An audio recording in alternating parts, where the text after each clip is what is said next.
You hear the word vampire, and what pops into your head? Probably a charming, cape-wearing aristocrat, right? Maybe living in some spooky castle. But that image, that's just the tip of a much older, darker, and way more fascinating iceberg. Today, we're digging up the real story behind one of our most enduring monsters. So what if I told you that Dracula, the brilliant, seductive Count from Transylvania, has almost nothing to do with actual history, or even with the original folklore? That's the mystery we're going to tear apart today, peeling back all those layers of fiction to get to the gruesome truth. You see, the vampire that really took over pop culture was basically born in the 19th century. He was smart, he was alluring, and he moved through high society, pulling his victims in with this kind of aristocratic charm before, well, you know.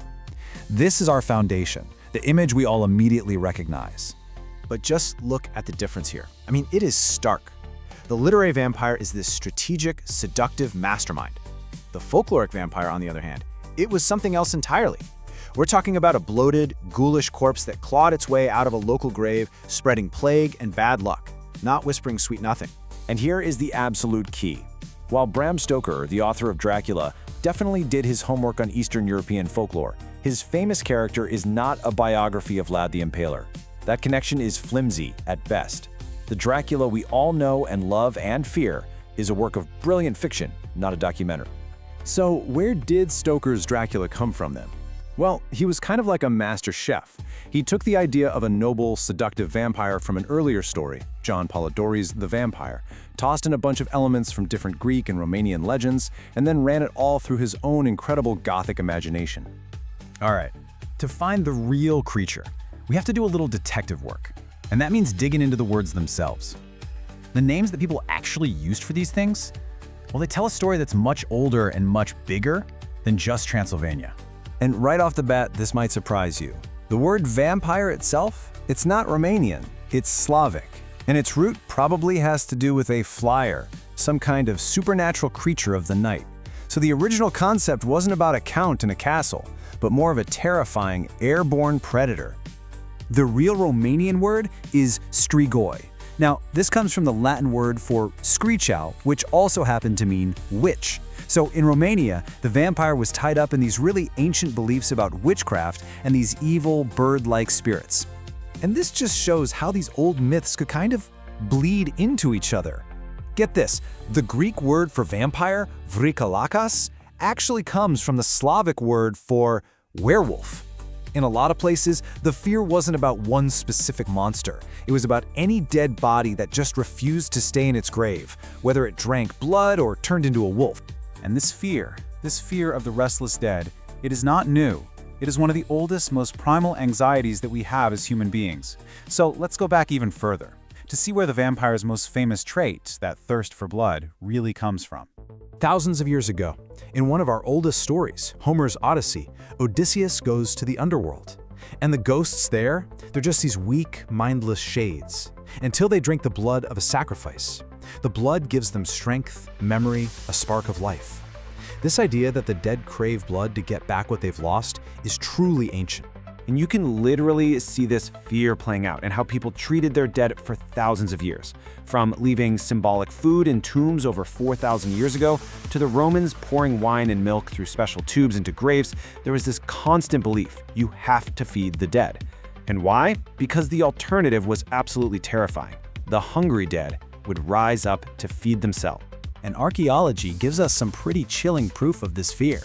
We found graves where the corpse was buried face down, or tied up, or pinned under massive boulders, or even had its mouth stuffed full of rocks.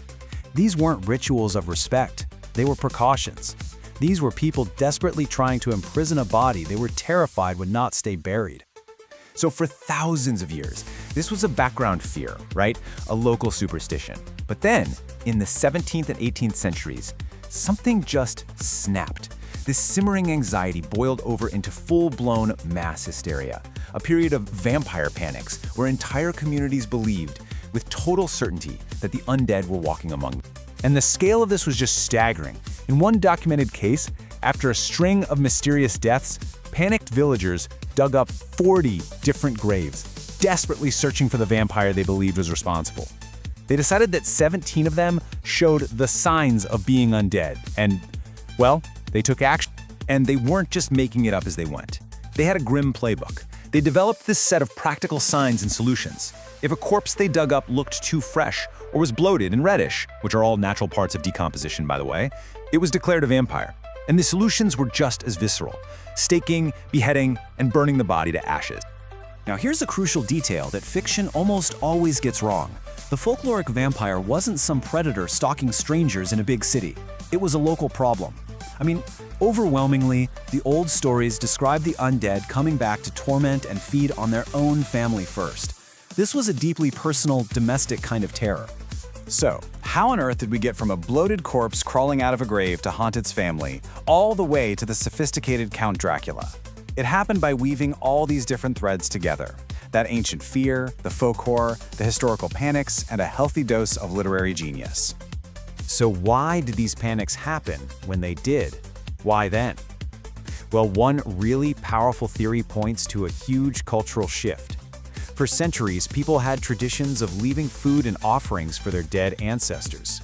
But when the church started cracking down on these pagan rituals, it didn't just erase the belief, it created a brand new anxiety. People suddenly stopped feeding the dead, which led to a terrifying new question: what happens now that they're hungry? So in the end, the vampire we know today is a total hybrid creature. Its DNA is, say, 40% literary fantasy, about 30% Slavic and Romanian folklore, maybe 20% the very real terror of those 18th century panics, and all of it is built on that 10% foundation of ancient primal fear of the hungry dead. Ultimately, the vampire's journey from a ghoulish village monster to a global pop culture icon is just a masterclass in how we process our deepest fears. It really makes you wonder, doesn't it? What ancient anxieties about death or disease or the unknown are we dressing up in new costumes for the stories we tell today? What's the vampire of the 22nd century going to look like?